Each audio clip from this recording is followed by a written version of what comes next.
Hi guys, we're just going to take a look at these photos from my friend Blaze, who has the brand Heroes Raw.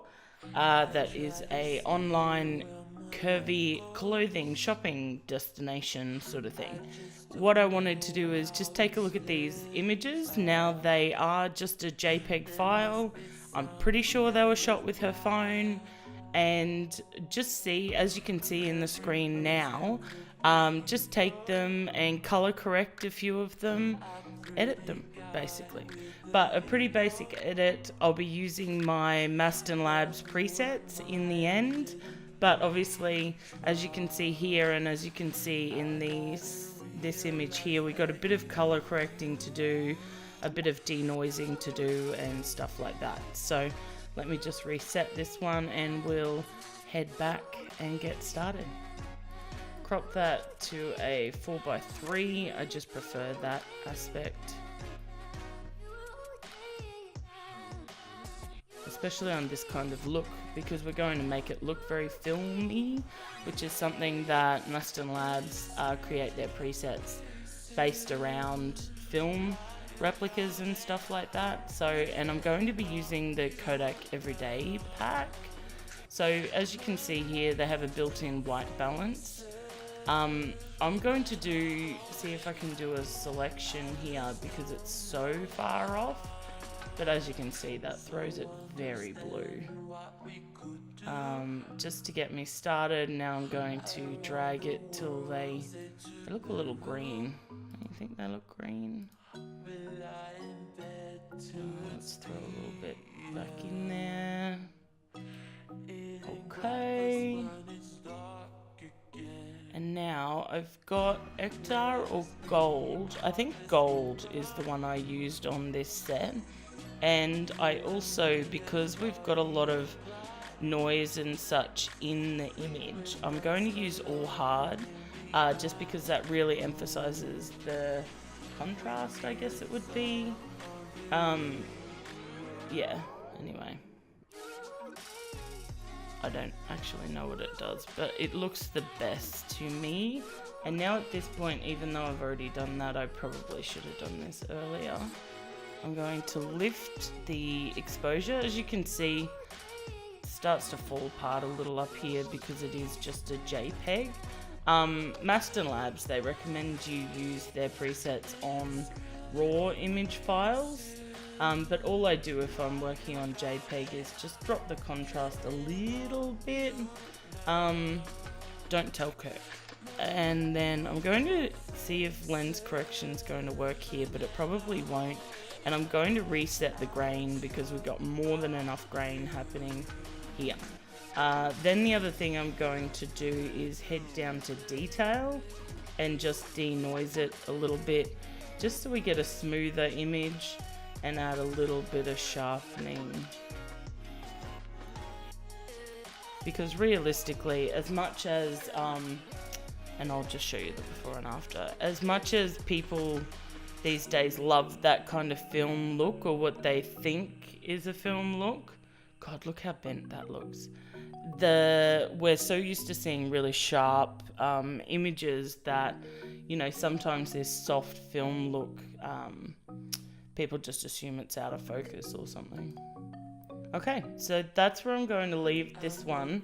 And then, because I know that the next two are shot in very similar situations, I'm just going to hold down my shift key and select all three of those, starting with the edited one, and go to sync edits. So you can see here that I want to keep all of these sort of things. I don't want to keep the transform or any sort of crop. I'll keep the lens correction, even though I'm pretty sure it does nothing on a JPEG that had already come out of a phone, was loaded to my computer, all that stuff.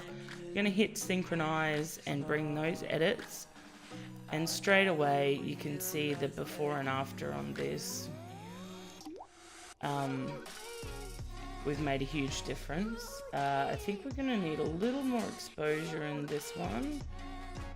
And does that colour look alright to you? Yeah, I think she's a little magenta. But because we have two different skin tones here, we just skin color a little like just green faster than it'll turn here. So realistically, it's quite a warm shot. We're inside, all that sort of stuff. And I'm just going to drop the highlights a little bit on this one and the contrast a little. Give the girls a little bit of a relief in terms of skin tone and stuff like that. And now again, I'm just going to copy that across and sync those changes. And you can see here, I'm keeping the before and after. I don't want to go too far away from here. I also don't want it to look too unrealistic. So yeah, I am pretty happy with that. Okay, so now we move to another scene, and as you can see, it's quite magenta. Like, and by quite magenta, I mean a lot. That'll be greenhouse lighting, I guess, or something. And I'm sure, really positive, that this was a phone, so it's probably struggling with all that green. And you'll see when we color correct it, what a difference that makes. I'm not going to copy the edits from down here, just because I think they're too different. There's no point. I'm going to give myself a starting point again by just selecting a neutral sort of area. Look at that. It's so green, but we're pretty close, because if you look at this girl's skin tone here, we're actually, you know, that looks like her skin tone. So now I'm not going to use any of their white balance changes, just because I'm pretty happy with this. Just gonna move this a little.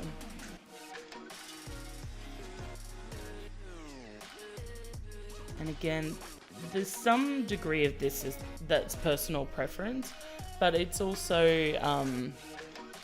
it's the skin tone, you know, so you have to try and keep it as close to reality as what you're dealing with. And now, ooh, look how nice Ektar looks on it. And then everything just looks like desaturated after you've used Ektar. Maybe we'll do this one. No, let's stick with gold. No, I'm going to Ektar. I was going to stick with gold and just use gold, but I mean, look how great that is.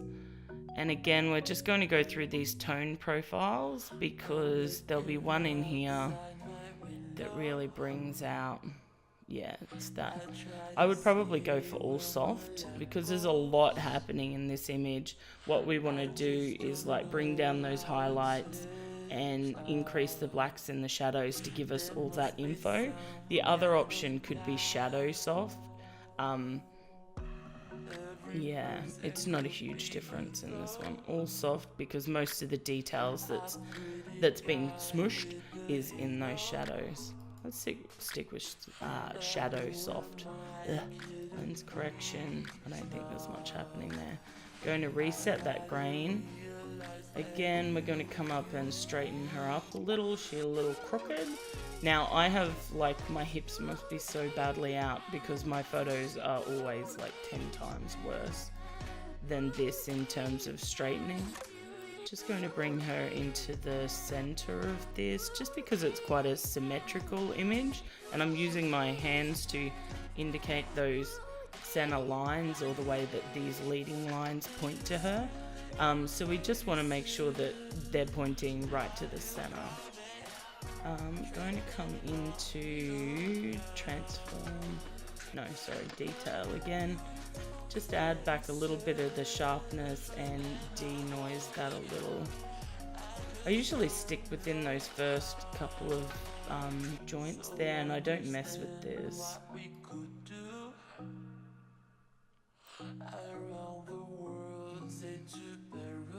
Let me just, I'm going to use, I'm pretty sure it's my option key to show the mask. Yeah. So I'm just going to determine by holding down my option key while I'm sliding how much of this image I really want to sharpen, because mostly I want it to be her.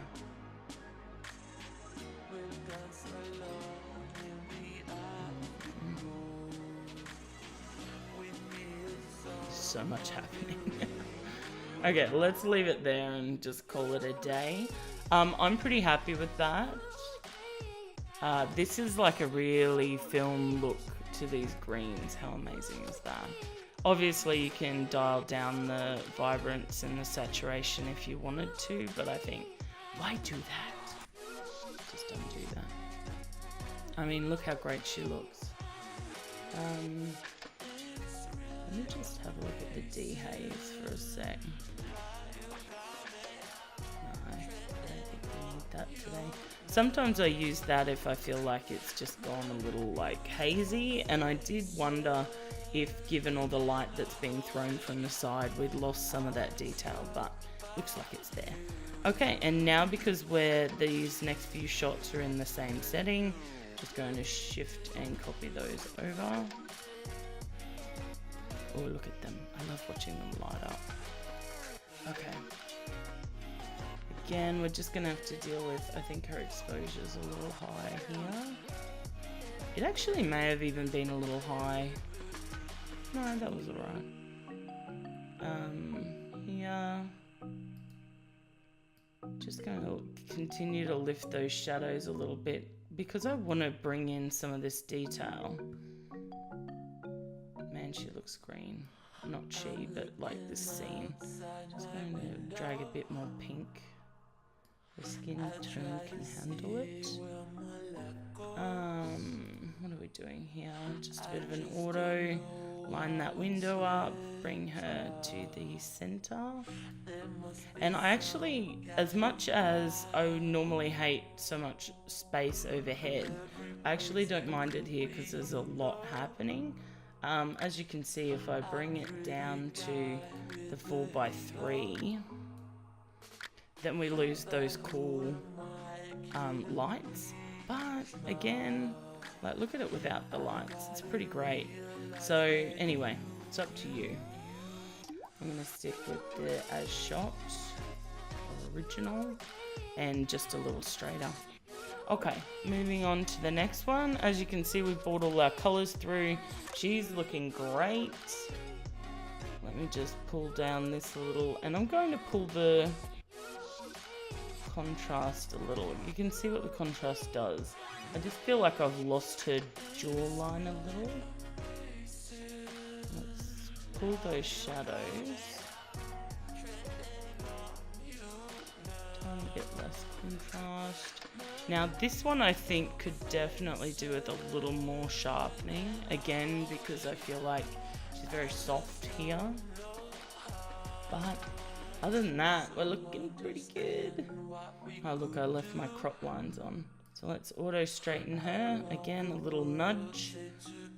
I just think it makes such a huge difference to an image. Let me see. I kind of love her cropped a little too. Just a teeny bit of headspace. I don't want to lose this shelf and pot over here entirely. So I'm just going to put her directly in the middle. Okay, cute. Moving on. And again, we're a bit bright here, so we're just going to drag that down. But you can see by dragging over all those, and a little less contrast at this. By dragging over all that other information, we've already basically, we're done, you know. And I don't know that this is going to help us here. Yeah, the autocorrect, see, it did a little nudge, but, you know, I was worried it was going to be like, oh, that's straight. Anyway, let's put that back to auto. No, let's reset that. Auto. And again, let's have a look at that 4:3. This is just drops off to nothingness. So let's push her down this line. And we've got all that coolness. Okay, that's cool. I like that. Very nice. And then we go to here. Again, she's a little bright, she's a little contrasty. And as you can see, it's not that difficult to bring these things over. I'm going to again bump up the sharpening. But I'm pretty happy with that. So I'm going to auto shift it just to again balance that out. And let's bring this into the 4x3 too, because I think she looks great. Bring it in, bring it in, bring it in. I like her off center. Let's not chop her hand or that hardware. Yeah, I like her off center. That's interesting. Okay, great. Moving on. This was meant to be a fast edit, and we all know, well, how that goes for me. That. I really should have just synced these changes across, because I'm doing the same thing in pretty much every one of this different model. This looks great. I actually quite like this wider. The only thing I'm not a huge fan of is seeing where the room ends. I like to be able to give the impression that this is just massive and it never ends. Okay, I'm pretty happy with that. Righto. And so we're pretty much done. Let's go back through some before and afters. And that was our before, and this is our after. And then this one, as you can see, really taking that magenta out and then adding this film preset is just, look at those greens. I love those greens. Anyway, they look really great in my opinion. I might go to this one. Beautiful. I just think it's such a huge difference just with that sort of simple color, like white balance. And obviously I've left these with a real green feel to them, but to me the skin tones don't, you know, she throws a little red and pink around her eyes, but I think that could be eye makeup, and I don't want to adjust it any further and change that. And again, before and after. I love this because these are just so dark and moody and inside lighting. Yeah, so these are pretty great too. Look at these beautiful girls. And then final one, which is just in time apparently because my Lightroom's starting to slow down. Okay, so that is our full set of images edited with the Mastin presets Kodak Gold. And as you can see, these were really simple JPEGs, beautiful images, very cool. But yeah, we were able to take them from something that pretty much everyone could take with their phone to something that was a little more elevated, if you ask me. So yeah. Thanks for watching, and I'll see you guys in the next one.